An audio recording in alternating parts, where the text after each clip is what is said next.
Hi guys, as you all know कि second year MBBS students के practical और viva में effects of drugs on dogs BP experiment में से बहुत सारे क्वेश्चंस पूछे जाते हैं.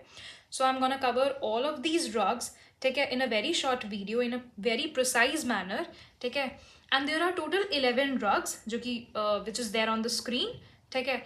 एंड इन ड्रग्स को जानने से पहले यू शुड बी अवेयर कि ये कौन से रिसेप्टर्स पे एक्ट करती है, इनका किस टाइप का इफेक्ट होता है, मतलब इन रिसेप्टर्स पे इनका किस टाइप का इफेक्ट होता है, स्टिमुलेटरी या फिर इनहिबिटरी, और उस इफेक्ट के आने के बाद ये कैसे टाइप का ग्राफ शो करते हैं वो पता होना चाहिए, ठीक है. अब सबसे पहले आते हैं आइसोप्रिनेलिन. आइसोप्रिनेलिन के बारे में जानने से पहले हम इसका ग्राफ देख लेते हैं. ब्लू लाइन से मैंने हार्ट रेट शो किया है और रेड लाइन से मैंने बीपी शो किया है, ठीक है. अब बीपी इस ग्राफ में डिक्रीज हो रहा है और हार्ट रेट इस ग्राफ में इंक्रीज हो रहा है, ठीक है. अब जानते हैं कि आइसोप्रिनेलिन क्या है. आइसोप्रिनेलिन एक बीटा एगोनिस्ट है, ठीक है. बीटा एगोनिस्ट टर्म को समझने से पहले हमें पता होना चाहिए बीटा रिसेप्टर्स कौन कौन से होते हैं. बीटा रिसेप्टर्स 3 टाइप के होते हैं, बीटा 1, बीटा 2 और बीटा 3, और ये इन तीनों रिसेप्टर्स पे एक्ट करता है, इसलिए हम इसको नॉन सिलेक्टिव बीटा एगोनिस्ट कहते हैं, ठीक है. अब ये रिसेप्टर्स कहाँ कहाँ पे प्रेजेंट होते हैं वो पता होना चाहिए. जो बीटा 1 रिसेप्टर्स हैं ये हार्ट में होते हैं, जो बीटा 2 होते हैं ये ब्लड वेसल्स में होते हैं. बीटा 3 इतने इंपॉर्टेंट रिसेप्टर्स नहीं होते, बस इनकी लोकेशन पता होनी चाहिए कि ये एडिपोज टिश्यू और यूरिनरी ब्लैडर में प्रेजेंट होते हैं, ठीक है. और ये receptor it doesn't play any role in this graph, तो हम इस रिसेप्टर की बात नहीं करेंगे, हम सिर्फ इन्हीं 2 रिसेप्टर्स की बात करेंगे, ठीक है. Which is beta 1 which is present on heart and it increases heart rate, and beta 2 which is present on blood vessels and it causes vasodilation, ठीक है. अब हम पहले देखते हैं इस ग्राफ में बीपी जो है वो डिक्रीज हो रहा है, यानी कि बीटा 2 के स्टिमुलेटरी इफेक्ट की वजह से हमारा बीपी डिक्रीज हो रहा है, ये हमें पता चल गया. अब हार्ट रेट क्यों इंक्रीज हो रहा है? अब हार्ट रेट इंक्रीज होने के 2 कारण हो सकते हैं, ठीक है. पहला तो यही कि ये बीटा 1 पे एक्ट कर रहा है तो हार्ट रेट इंक्रीज हो रहा है, बट ये इसका मेन रीजन नहीं है. इसका मेन रीजन है रिफ्लेक्स टैकिकार्डिया. अब रिफ्लेक्स टैकिकार्डिया क्या होता है, ठीक है. In response to fall in BP, ठीक है, due to action on beta 2 receptors, जो हमारी बॉडी में बेरो रिसेप्टर्स होते हैं, बेरो रिसेप्टर्स वो स्टिमुलेट हो जाएंगे. अब ये बेरो रिसेप्टर्स होते क्या हैं?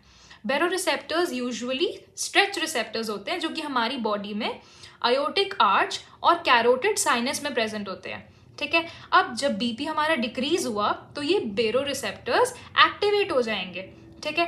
स्ट्रेच रिसेप्टर्स है तो ये एक्टिवेट हो जाएंगे, तो ये क्या करेंगे? सिंपैथेटिक डिस्चार्ज को इंक्रीज कर देंगे. सिंपैथेटिक डिस्चार्ज इंक्रीज होने के कारण in response to a fall in BP there will be an increase in heart rate, जिस वजह से हार्ट रेट हमारा इंक्रीज हो जाएगा. तो मैंने क्या बोला? हार्ट रेट इंक्रीज होने के 2 कारण हो सकते हैं, या तो बीटा 1 रिसेप्टर्स के एक्शन की वजह से या तो फिर रिफ्लेक्स टैकिकार्डिया. तो हमने इस ग्राफ में क्या देखा? सबसे पहले बीपी डिक्रीज हो रहा था because of its action on beta 2 receptors which is present on blood vessels and it causes vasodilation and stimulation. And heart rate क्यों इंक्रीज हो रहा था? Due to its effect on beta 1 receptors and also due to reflex tachycardia. Now let's talk about adrenaline. Adrenaline क्या है? एक non selective adrenergic agonist है. वो जानने से पहले इसका ग्राफ देख लेते हैं. इसके ग्राफ में क्या हो रहा है? सबसे पहले बीपी की बात करते हैं. बीपी में देखो, सबसे पहले there is an initial rise in BP which is followed by a decrease in BP, ठीक है. इसको कहते हैं हम लोग बाइफेजिक इफेक्ट. और इस बाइफेजिक इफेक्ट का क्या रीजन है? पहले हम लोग ये देखते हैं कि इस बीपी में बाइफेजिक इफेक्ट का क्या रीजन है, ठीक है. अब ये एक नॉन सिलेक्टिव एड्रेनर्जिक एगोनिस्ट है. That is it acts on all the sympathetic, all the adrenergic receptors, ठीक है. अब हमने बीटा रिसेप्टर्स तो ऊपर पढ़े ही थे, ठीक है. अब हम बात करते हैं अल्फा रिसेप्टर्स की. अल्फा रिसेप्टर्स कितने टाइप के होते हैं? 2 टाइप के, अल्फा 1 एंड अल्फा 2. अल्फा 2 का इन ग्राफ्स में कोई रोल नहीं है, इसलिए हमें बस लोकेशन पता होनी चाहिए कि ये एक प्री साइनेप्टिक रिसेप्टर्स है. प्री साइनेप्टिक टर्मिनल में प्रेजेंट होते हैं और यूजुअली ब्रेक्स की तरह एक्ट करते हैं, ठीक है, और न्यूरोट्रांसमीटर के रिलीज को रोकते हैं, जिसकी वजह से रिसेप्टर्स स्टिमुलेट नहीं हो पाते, ठीक है. अल्फा 2 की हम बात बाद में करते हैं. हम सबसे पहले अपना फोकस 3 रिसेप्टर्स पे रखते हैं. कौन कौन से? जिनका ब्लड वेसल्स और हार्ट रेट पे रोल है. कौन कौन से? Alpha 1, beta 1 and beta 2। अब अल्फा 1 जो होते हैं ये ब्लड वेसल्स में प्रेजेंट होते हैं एंड इनकी स्टिमुलेशन से वेजो कंस्ट्रिक्शन होता है। बीटा 1 मैंने बताया हार्ट में प्रेजेंट होते हैं, इनकी स्टिमुलेशन से हार्ट रेट इंक्रीज हो जाता है, और बीटा 2 की वजह से वेजो डायलेशन होता है। अब ये बायफेजिक इफेक्ट क्यों आ रहा है?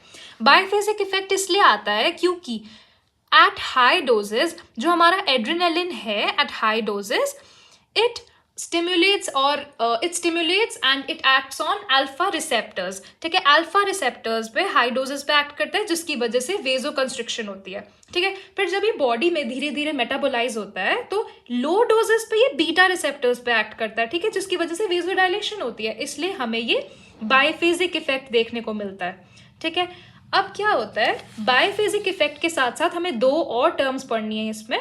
ठीक है, जो कि है vasomotor reversal of Dale and vasomotor re reversal of Dale. Biphasic effect में हमने क्या पढ़ा था? At high doses, it causes increase in BP due to action on alpha 1 receptors, which causes vasoconstriction and causes an initial increase or rise in BP।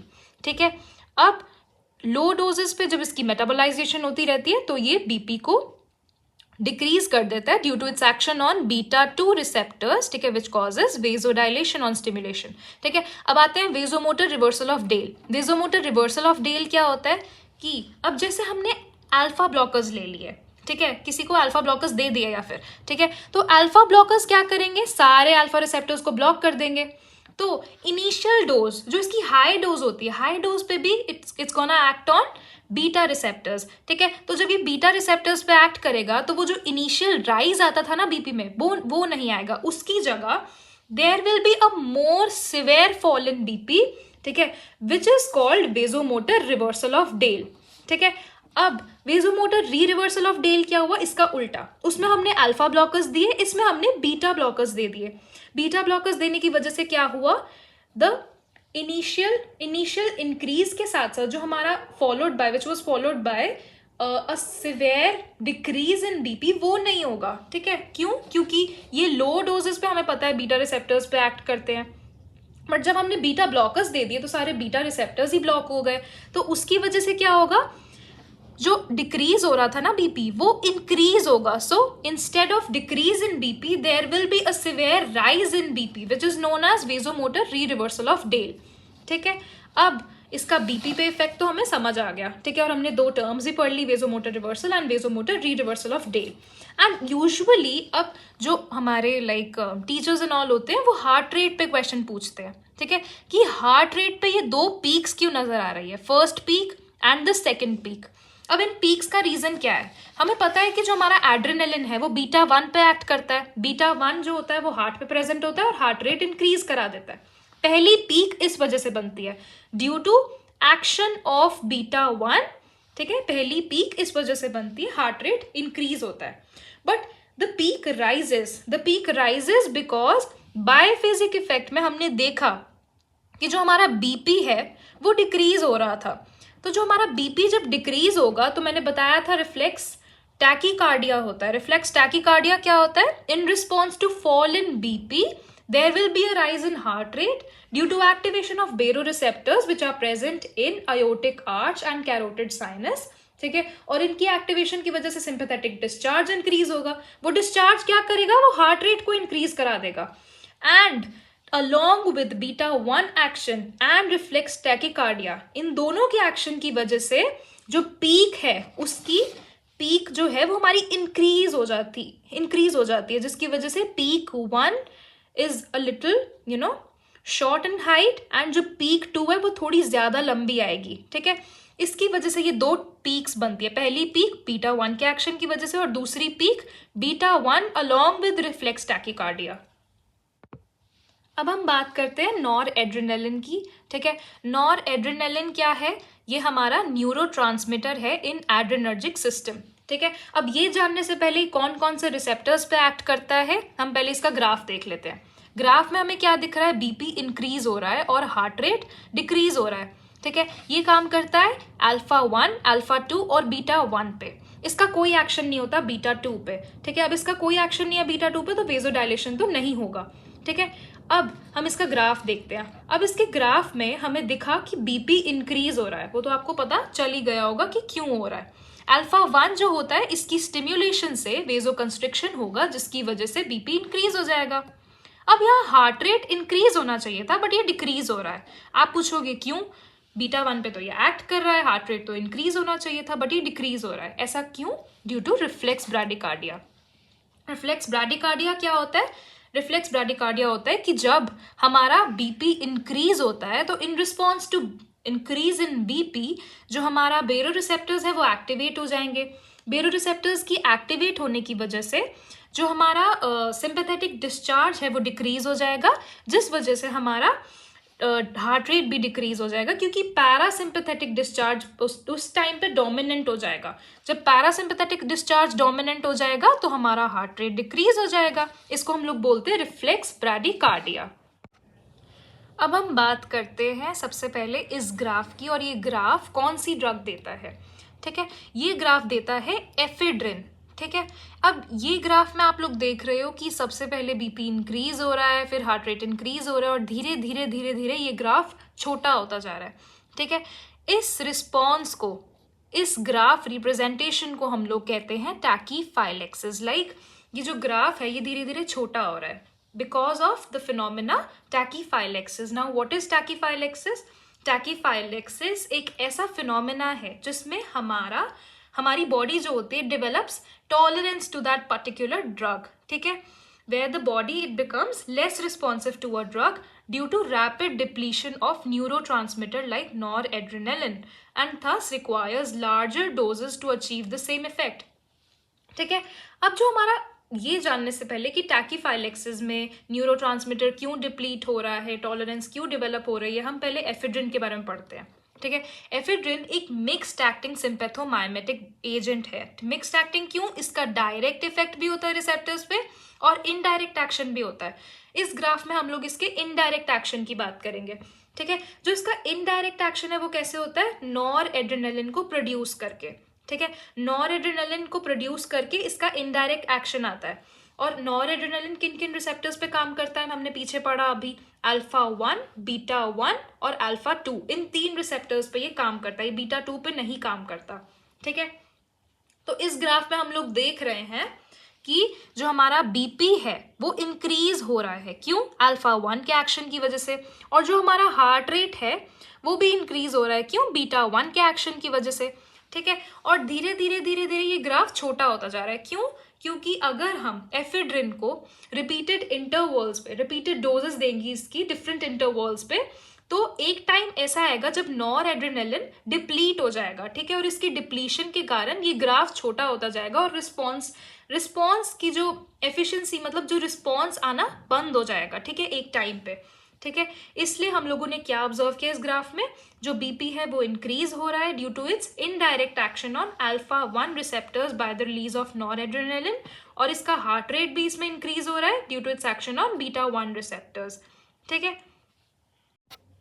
अब बात करते हैं acetylcholine की। एसिटाइलकोलिन क्या है? एक कोलिनर्जिक न्यूरोट्रांसमीटर है जो कि मस्कैरिनिक और निकोटिनिक रिसेप्टर्स के साथ बाइंड करके ये इफेक्ट्स प्रोड्यूस करता है। ठीक है, अब मस्कैरिनिक रिसेप्टर्स कितने टाइप के होते हैं? M1, M2, M3, M4 and M5। Nicotinic receptors 2 type के होते हैं, NN एंड NM। लेकिन यहाँ पर इस ग्राफ को समझने के लिए हमें सिर्फ 2 रिसेप्टर्स याद रखने, M2 एंड M3। ये सब जानने से पहले एसिटाइलकोलिन ये हमारा किसी भी थेरेपी के लिए हम लोग यूज़ नहीं कर सकते, हम लोग नहीं यूज़ करते जेन्युइनली, क्योंकि इसकी हाफ लाइफ बहुत कम होती है, फ्रैक्शन ऑफ सेकेंड्स में होती है। ठीक है, और यूजुअली हम इसको इंट्रावीनसली भी अगर दें तो भी ब्लड में स्यूडोकोलिनेस्ट्रेज प्रेजेंट होने की वजह से ये बहुत ईजिली और बहुत जल्दी मेटाबोलाइज हो जाता है, इसलिए हम इसको किसी थेरेपी के लिए यूज़ नहीं करते। ठीक है, और अब बात करते हैं हम लोग रिसेप्टर्स की। जो हमारा M2 और M3 होता है, M2 हमारा कहाँ प्रेजेंट होता है? हार्ट पे, तो ये हार्ट रेट को डिक्रीज कर देता है ऑन स्टिमुलेशन। जो हमारा M3 रिसेप्टर्स होते हैं ये कहाँ प्रेजेंट होते हैं? ब्लड वेसल्स पे। बट ये चीज़ याद रखना बहुत ज़रूरी है कि जो M3 होते हैं नॉर्मल रेस्टिंग स्टेट में इनका कोई ब्लड बीपी पे कोई इनका एक्शन नहीं होता। ठीक है, ये तभी एक्शन प्रोड्यूस करते हैं बीपी के ऊपर जब ब्लड में किसी भी तरह हम लोग कोलिनिस्टर्स दे या फिर ब्लड में एसिटाइल कोलिन हम लोग बाहर से दे तभी एक्शन प्रोड्यूस करते हैं, ऐसे नहीं करते, ठीक है। तो हमने क्या पढ़ा कि ये हार्ट रेट को कम करते हैं। इस ग्राफ में हम लोग क्या देख रहे हैं, हार्ट रेट को कम करते हैं। क्यों? Due to its action on M2 receptors. और इसमें बीपी भी कम हो रहा है। क्यों? Due to its action on M3 receptors, ठीक है, क्योंकि हमने बाहर से उस बंदे को एसिटाइल कोलिन दिया तो M3 रिसेप्टर्स ने वेजोडाइलेशन ऑन स्टिमुलेशन, इन्होंने वेजोडाइलेशन शो किया। बट नॉर्मल रेस्टिंग स्टेट में M3 रिसेप्टर्स के ऊपर ब्लड प्रेशर रेगुलेशन का एज सच ये कोई रोल नहीं प्ले करते। अब हम बात करते हैं हिस्टामिन की। हिस्टामिन क्या है? एक बायोजेनिक अमाइन है। इसको हम केमिकल मैसेंजर भी कह सकते हैं या फिर एक इन्फ्लामेटरी मीडिएटर भी कह सकते हैं। किसी हेल्दी डॉग या फिर हेल्दी ह्यूमन बीइंग में इन केसेस ऑफ एनाफाइलेक्टिक रिएक्शन या फिर अगर कोई एलर्जिक रिएक्शन हो, उस केसेस में हिस्टामिन हमारा प्रोड्यूस होता है, ठीक है। इसके ग्राफ को देखने से पहले हमें इसका एक्शन जानना है हिस्टामिनिक रिसेप्टर्स पे। 4 टाइप के हिस्टामिनिक रिसेप्टर्स होते हैं, H1, H2, H3, H4, ठीक है। H1 कहाँ प्रेजेंट होता है? It can be present on CNS, bronchus, blood vessels. H2 कहाँ प्रेजेंट होता है? स्टमक और ब्लड वेसल्स में। H3 क्या होता है? जैसे हमने पहले अल्फा 2 रिसेप्टर्स पढ़े थे ना, जो कि प्री साइनेप्टिक टर्मिनल्स में प्रेजेंट होते हैं, बिल्कुल वैसा ही है। ये भी एक प्री साइनेप्टिक रिसेप्टर है जो कि प्री साइनेप्टिक टर्मिनल में प्रेजेंट होता है और ब्रेक्स की तरह एक्ट करता है। एंड ये रिसेप्टर्स को स्टिमुलेट नहीं होने देता क्योंकि ये न्यूरोट्रांसमीटर का रिलीज नहीं करवाने देता, because it acts like brakes, ठीक है। अब जो H4 होते हैं ये WBC पे प्रेजेंट होते हैं। ये क्या करते हैं? ये कीमोटैक्सिस और साइटोकाइन सिक्रीशन की रेगुलेशन करवाते हैं, ठीक है।